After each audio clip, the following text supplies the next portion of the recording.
Assalamualaikum warahmatullahi wabarakatuh. Kami dari Kumpulan 8 ingin membentangkan tugasan yang diberi. Kumpulan kami akan menerangkan aliran berkaitan positisme dan kumpulan kami juga memilih topik berkaitan keraguan rakyat terhadap penerimaan vaksin COVID-19. Perkara yang pertama kita perlu bincangkan ialah berkaitan definisi pemikiran berasaskan positisme. Positisme adalah aliran filsafat yang menyatakan bahawa pengetahuan yang benar hanya berasal dari ilmu alam dan tidak berkaitan dengan metafizika. Tokoh pemikiran positisme yang pertama ialah John Austin dan yang kedua ialah Henry D. Simond. Ciri aliran pemikiran positisme ialah mengutamakan fakta yang dapat diamati, didasarkan pada data, inspirasi dan tidak mengenal adanya spekulasi. Seterusnya berkaitan pengaruh falsafah. Kumpulan yang menyokong aliran pemikiran ialah Pierre Simon Laplace, Henry D. Simond dan Auguste Comte. Mereka difikirkan secara saintifik iaitu bergantung pada teori. Pemerhatian pula mesti diganti dengan metafizik dalam pemikiran sejarah. Keupayaan untuk merumuskan idea dan perwakilan mental dengan cara yang rasional dan objektif. Dan yang terakhir ialah jenis pemikiran ini dibezakan dari pemikiran setiap hari, metafizik dan ajaib. Selain itu, kita juga ada ciri aliran pemikiran positisme yang menjadi faktor sesuatu kumpulan menolak aliran pemikirannya. Yang pertama ialah penganut positisme menganggap bahawa fakta hanyalah hal yang bersifat sensual empiris yang dapat ditangkap dengan panca indera. Mereka tidak tahu fakta boleh diukur dengan fikiran logik. Yang kedua ialah karakteristik tesis positisme adalah bahawa sains adalah satu-satunya pengetahuan yang valid dan fakta, satu-satunya objek pengetahuan yang mungkin. Ini mengakibatkan positisme menyangkal keberadaan atau kejelasan kekuatan atau substansi yang melampaui fakta dan hukum yang dipastikan oleh sains. Yang ketiga ialah menolak keras gagasan atau pemikiran yang berkenaan dengan ilmu pengetahuan yang sebelumnya tidak dilakukan eksperimen atau penelitian sama sekali. Perbandingan positivisme dengan rukun negara. Dari segi persamaan, positivisme menganggap bahawa undang-undang yang baik adalah undang-undang yang digubal oleh pihak berkuasa. Undang-undang diiktiraf secara sosial mengikut peraturan, prosedur dan kekangan sistem undang-undang. Manakala rukun negara pula, prinsip kedaulatan negara di mana undang-undang yang digubal hendaklah berasaskan sumber perundangan yang tertinggi, iaitu perlembagaan negara. Dari segi perbezaan pula, positivisme menolak konsep metafizik, contohnya Tuhan. Sebaliknya, rukun negara mempunyai prinsip kepercayaan kepada Tuhan Maha Berkuasa yang menciptakan seluruh alam semesta.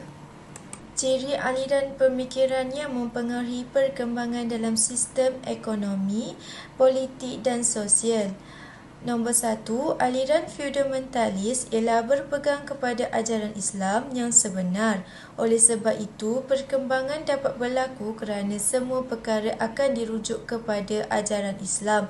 Sebagai contoh, membuat rujukan daripada Al-Quran. Yang kedua, aliran pemikiran logik adalah bentuk pemikiran yang bukan sahaja penting tetapi juga melatih kita membuat takulan, iaitu mencari alasan setiap kali membuat keputusan.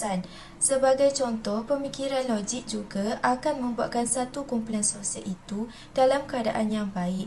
Hal yang sama juga berlaku dalam ekonomi dan politik agar keputusan yang dibuat adalah benar yang membantu kepada perkembangan.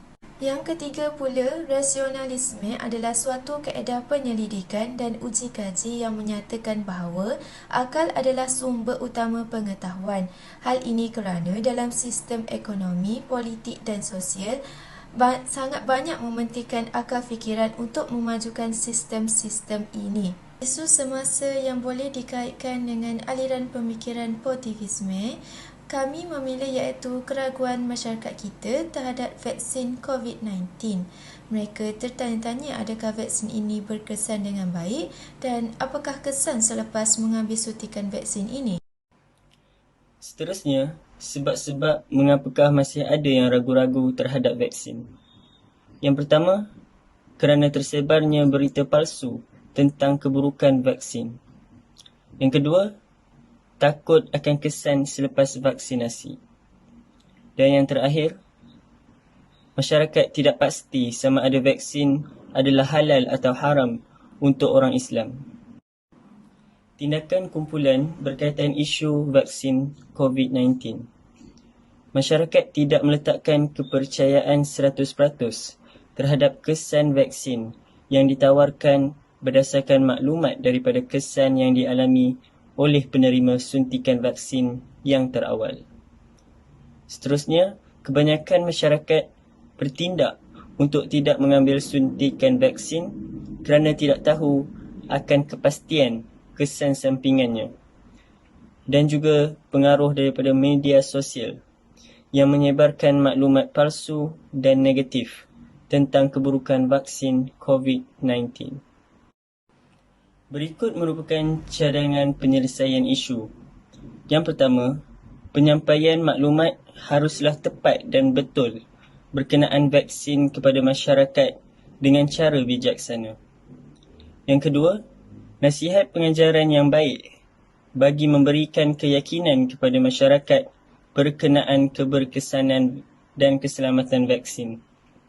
Yang ketiga, mujalah atau perbahasan dengan pihak yang menentang vaksin dengan mempengaruhi orang lain untuk turut sama serta menolak vaksin. Akhir sekali, cara pelaksanaan cadangan.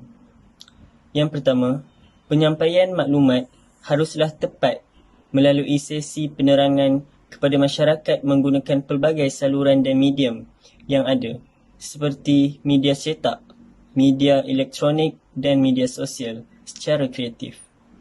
Kedua, memberikan keyakinan kepada rakyat tentang keberkesanan vaksin dengan memberikan vaksin kepada barisan kepimpinan negara. Ketiga, perbahasan dengan menampilkan pakar-pakar dan tokoh-tokoh agama dan perubatan untuk menjawab persoalan-persoalan yang menimbulkan keraguan rakyat. Sekian sahaja daripada kami. Terima kasih.